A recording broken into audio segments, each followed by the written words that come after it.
Hi, HR Nation, it's Chris Rainey. Welcome to HR Leaders, the show where we interview today's most successful and innovative HR practitioners 5 days a week.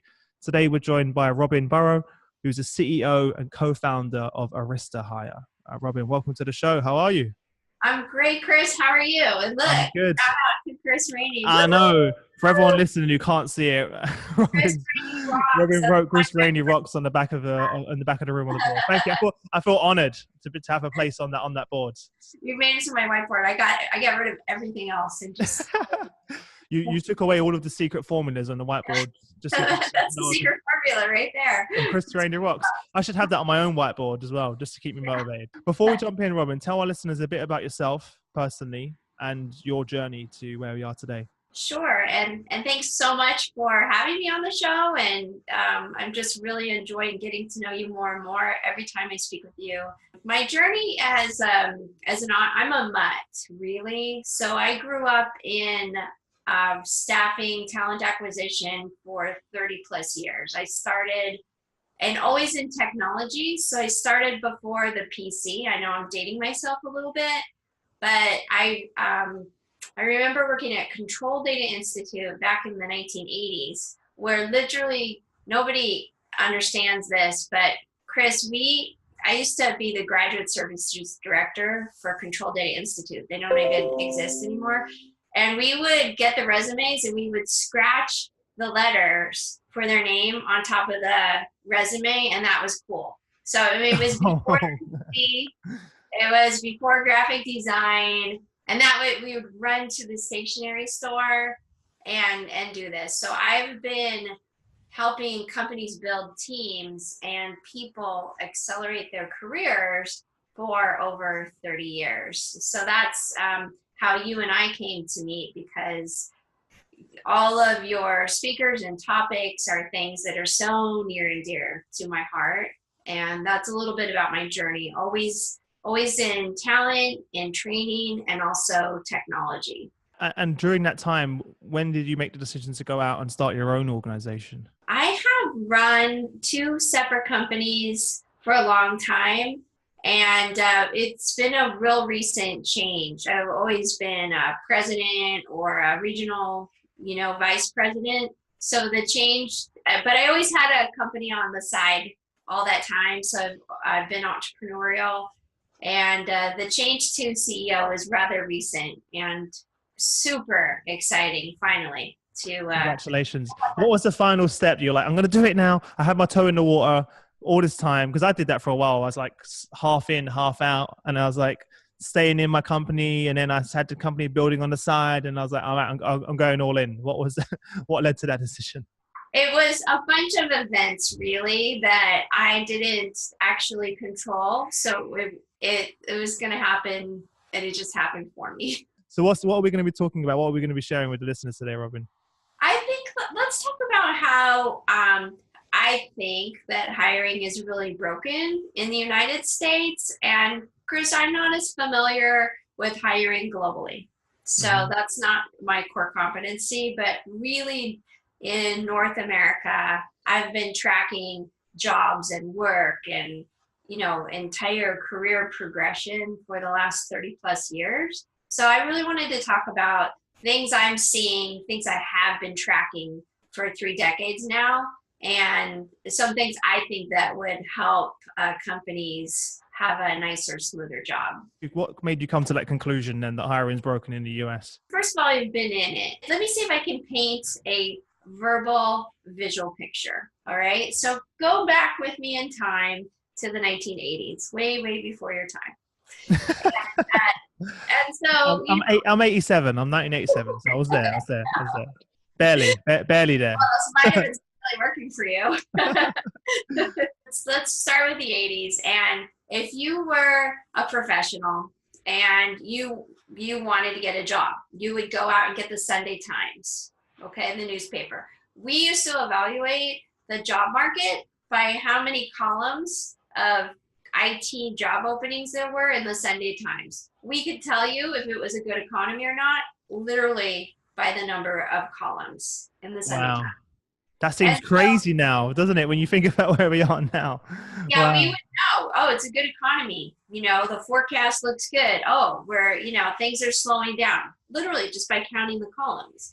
So now if you were professional and you're looking for a job way back then, you'd go get the Sunday Times, you'd lay it out on the kitchen table, you'd highlight who you want to talk to, you'd call them on a phone.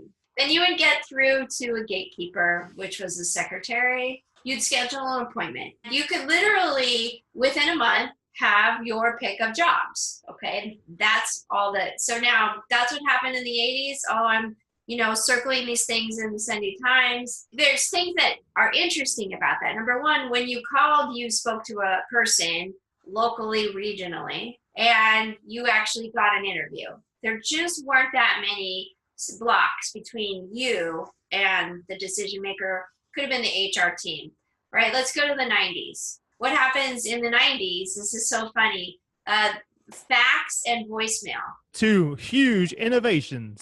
And the PC, right? So okay, and I have a diagram where I show like each decade, the phone just keeps getting cooler and cooler. The candidates looking for jobs, a lot of the same things apply, but I'm still kind of looking at the ads. I'm calling, but now I can fax my resume, and I'm grappling over what sort of voicemail should I leave, truly. Now, between me and the decision maker, it's a little bit of a longer line.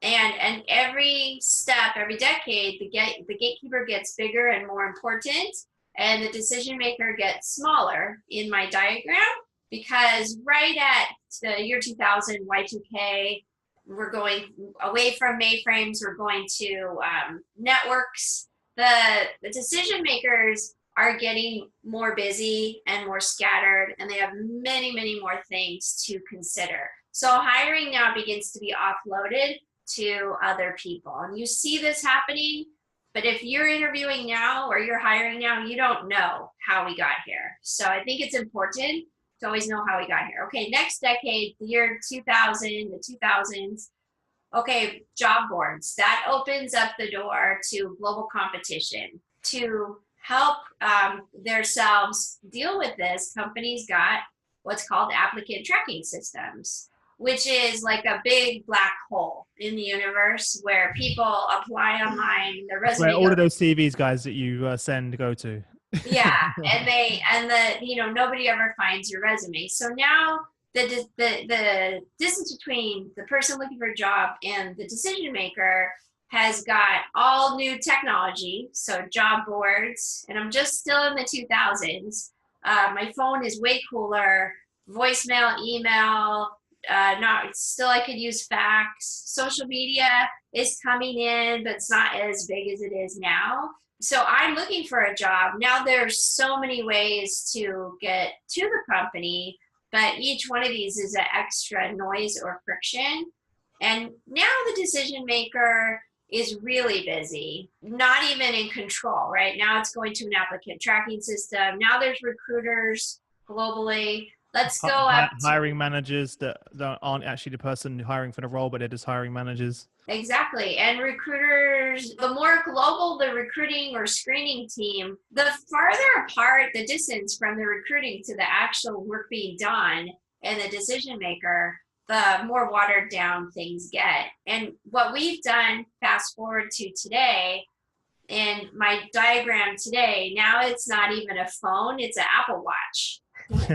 So like the phone, I went from a phone to a watch, and with social media and now artificial intelligence, we are trying to keep up with global competition.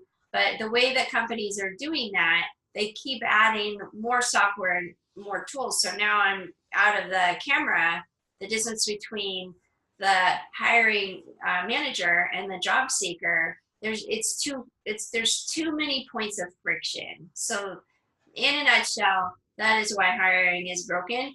And we don't think about it. We just keep adding tools. We just keep adding, let's get more tools. I've got a good example. Recently, I was contacted by a senior executive from Apple, and they said, "Chris, we're closing down this division in Apple, And this person's a very, very senior person in Apple.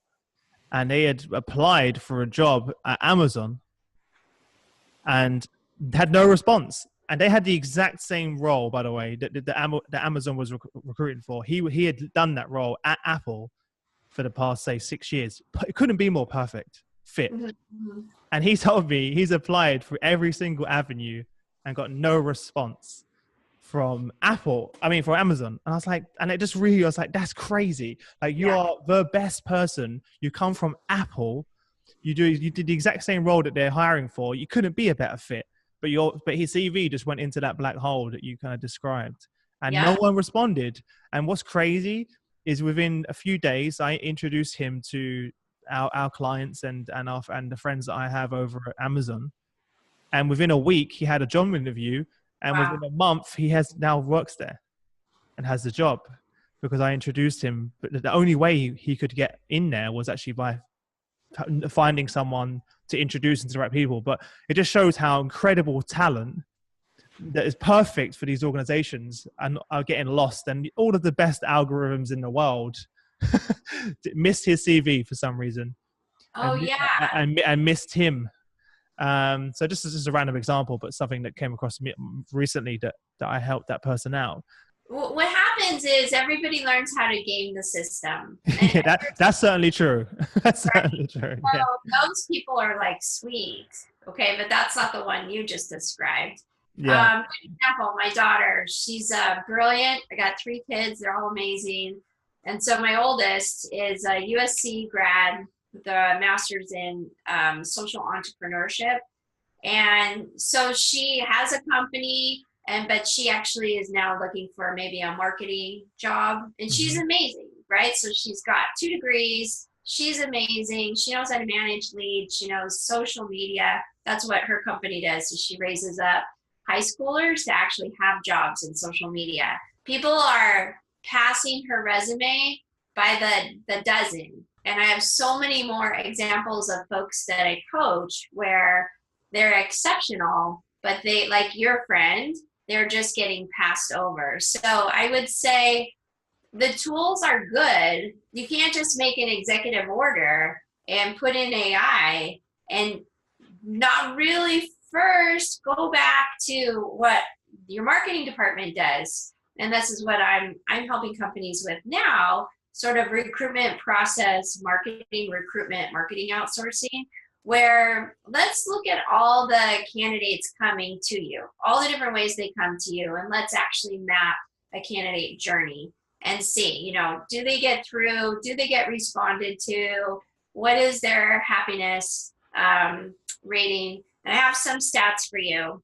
When I was researching this, I'm always researching it. So Virgin Media did a really good story and case study on the fact that improper hiring was costing them $5 million a year in sales because we're interviewing people and it was such a bad experience that the people were going home and stopping becoming customers. They were cutting off services. So that was such a bad experience. I don't even know. That's pretty dramatic. The cool thing is they actually took the time to do the research because I gather that that's happening across the board everywhere. A company, if you think about it, right? Like we're going to sell these services and products and innovation. Okay. That's why we exist. We exist to have customers.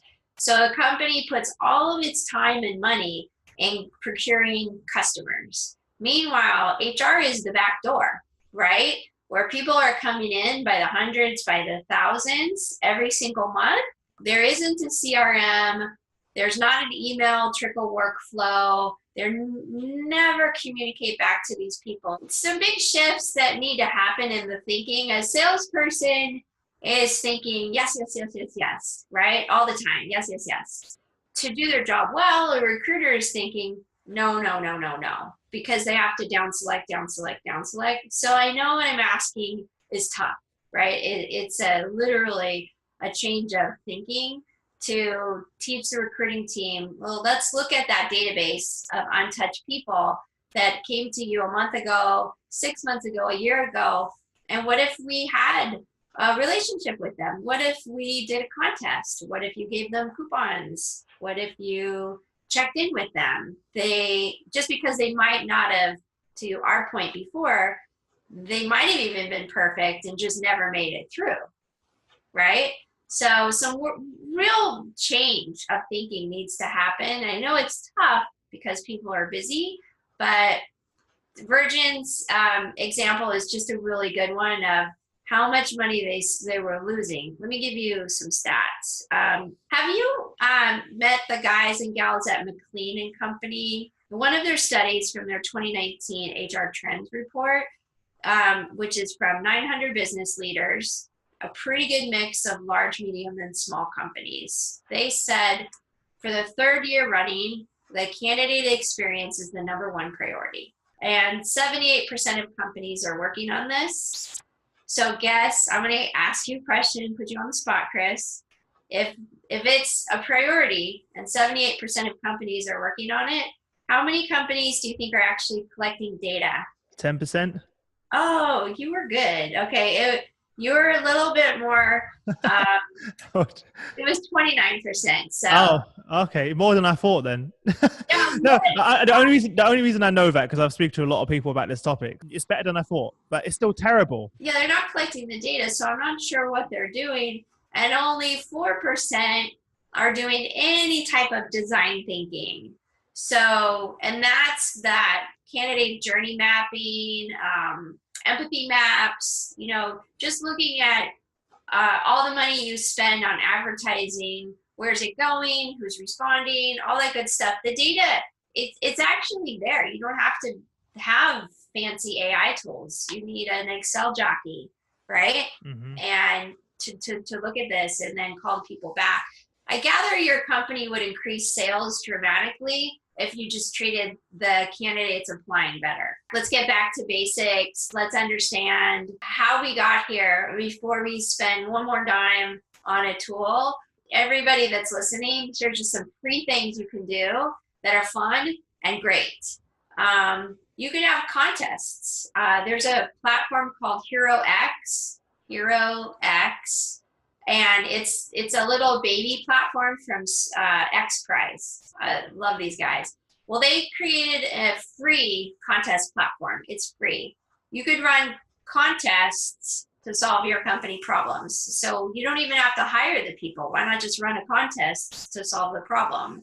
Or run contests to get your own employees more engaged. The second thing is to begin to mine that database of people in your ATS for the future. Like, give them something. And then here's a third really easy one, which is really teaching their managers how to be better interviewers. And I know that it's, again, I'm talking real basics, right? But when is the last time, if you have a skill shortage, that your hiring managers went out and did a meetup, right? I mean, they're looking for good candidates. Why not do a meetup, or teach your senior engineers to go do the meetups and then send the recruiter with them so that can be all together. So we have a huge menu of things that a company can do. But the first thing I wouldn't do is I would not go buy another tool. For the HR leaders listening to the show right now, what would your advice be to them and their hiring teams of where to start? Because I think they're like, this is all well and good. It's great, Robin. Fantastic. We agree with you. So where do we start? Okay, just very simply, I would, first of all, take an inventory. Just go back 3 months. Go back 3 months and go forward 3 months. What jobs did you have that you were recruiting for? How did you recruit? And map it back, right? How many people came to the site, and what did you do about it? Did they knock off the site? Did they even come into your ATS system? Or did they find you on social media? Like, how did they come to you? And then what was the lifeline of that person? Did you ever get back to them? So the first thing I would do is just to keep it so that it's not a huge initiative that takes forever. Even go back 1 month, go backwards 1 month, and go forward a month, and see if there's some things I can learn from that past month of people that came to visit us to now how we're operating. The next, so I would do a little audit. That'd be number one, and just keep it simple. The next thing to do would be pick your top 3 areas of vulnerability and do an empathy map on just, and again, these are customer discovery or design thinking techniques, but do an empathy map. An empathy map is sort of an avatar. Pick 2 or 3 roles of, an avatar that you need to hire. I need to hire, a director. I need to hire salespeople. I need to hire customer service.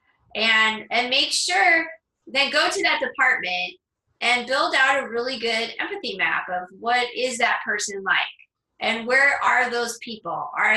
They're on so many channels now: Facebook, Instagram, LinkedIn, Twitter.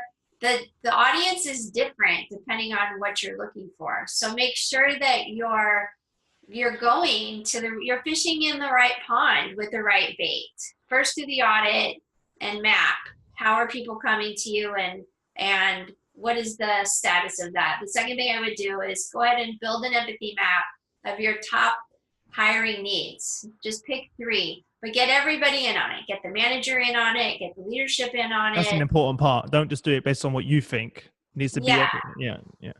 And build a plan. Build a plan to go, how can we get more of these people? And then the other one would be, look at your database. How many people are sitting in that ATS system?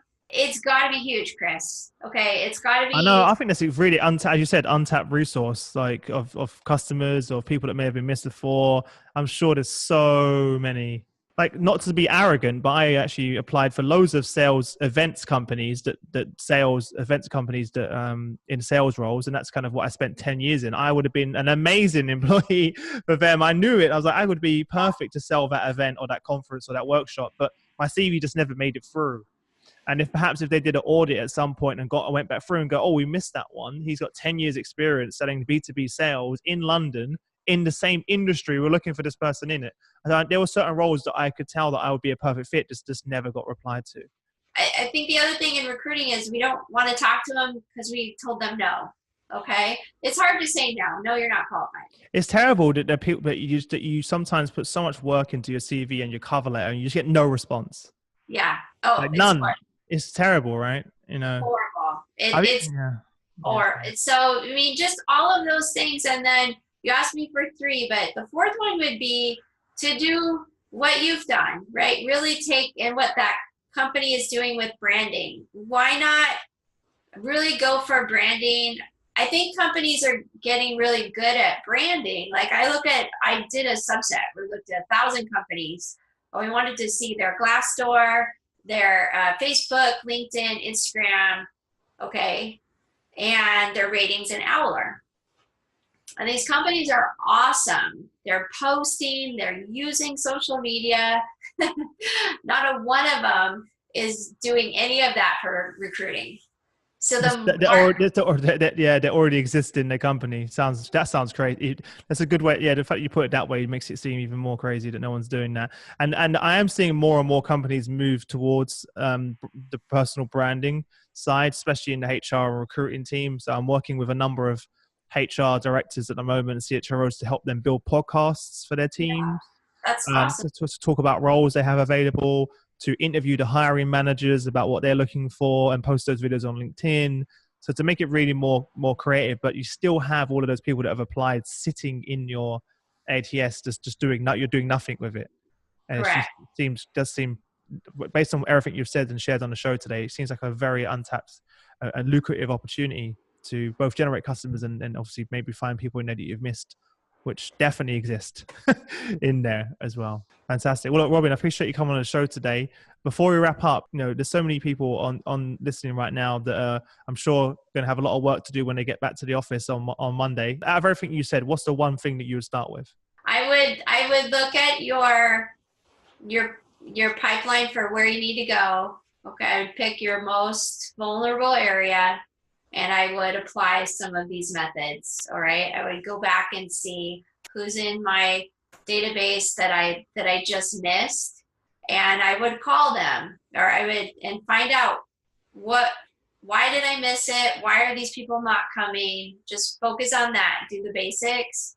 And then I really would get together sort of a skunk works project of people taking interest in that CRM that you have that's sitting there. It's in the double or triple digit thousands. Yeah, at least in some of the companies, if not the hundreds of thousands that we work with.